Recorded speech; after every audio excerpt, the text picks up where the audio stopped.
In the beginning God created the heaven and the earth. And God said, "Let there be light," and there was light. And God saw the light, that it was good.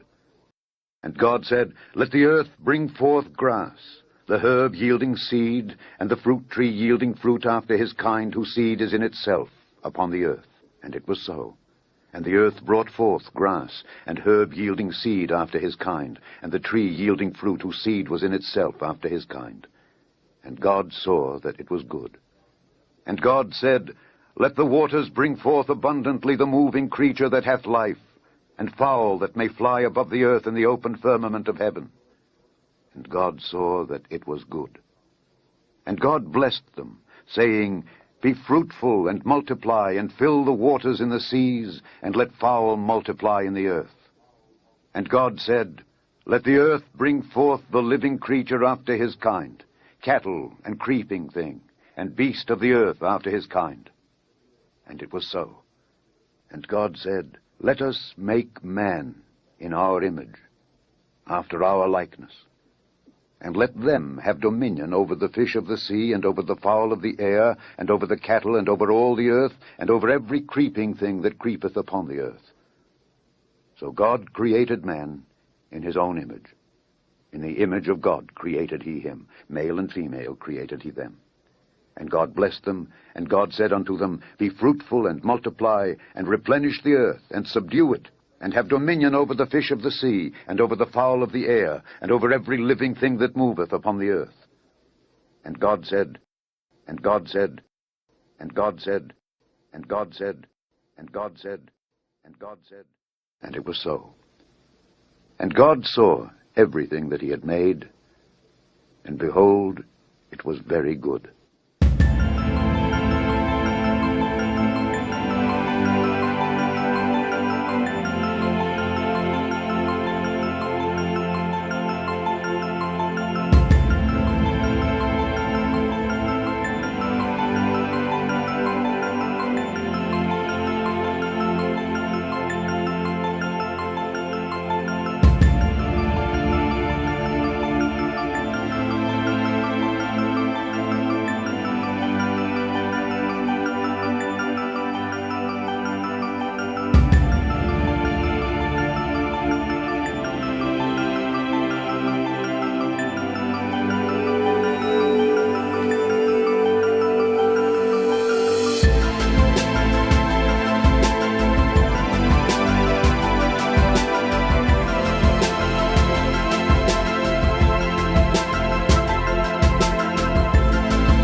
Imagine I have a beautiful tree that's filled with oranges. And I ask myself, what is the orange made of?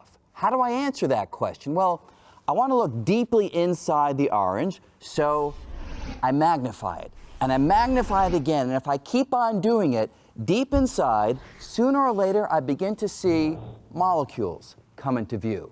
But molecules are not the end of the story, because the molecules, I can enlarge them. And if I make them big enough deep inside, I begin to see atoms. Atoms are not the end of the story, too, because we have electrons zooming around the nucleus. Deep inside, mostly empty space in the atom, but deep inside, we see the nucleus.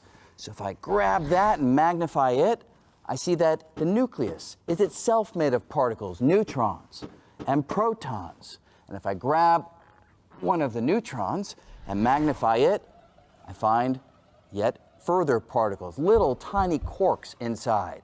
Now that is where the conventional ideas stop. String theory comes along and suggests that inside these particles there is something else. So if I take a little quark and I magnify it, conventional idea says there's nothing inside, but string theory says I'll find a little tiny filament, a little filament of energy, a little string-like filament. And just like the string on a violin, I pluck it and it vibrates, creates a little musical note that I can hear. The little strings in string theory, when they vibrate, they don't produce musical notes, they produce the particles themselves. So a quark is nothing but a string vibrating in one pattern. An electron is nothing but a string vibrating in a different pattern. A neutrino, nothing but a string vibrating in a different pattern still. So if I take all of this back together, I have my ordinary orange, and if these ideas are right, they are speculative, but if they are right, deep inside the orange or any other piece of matter is nothing but a dancing, vibrating cosmic symphony of strings. That's the basic idea of string theory.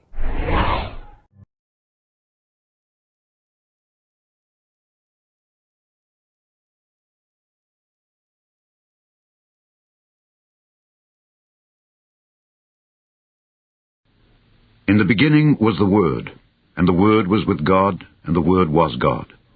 The same was in the beginning with God. All things were made by him, and without him was not anything made that was made.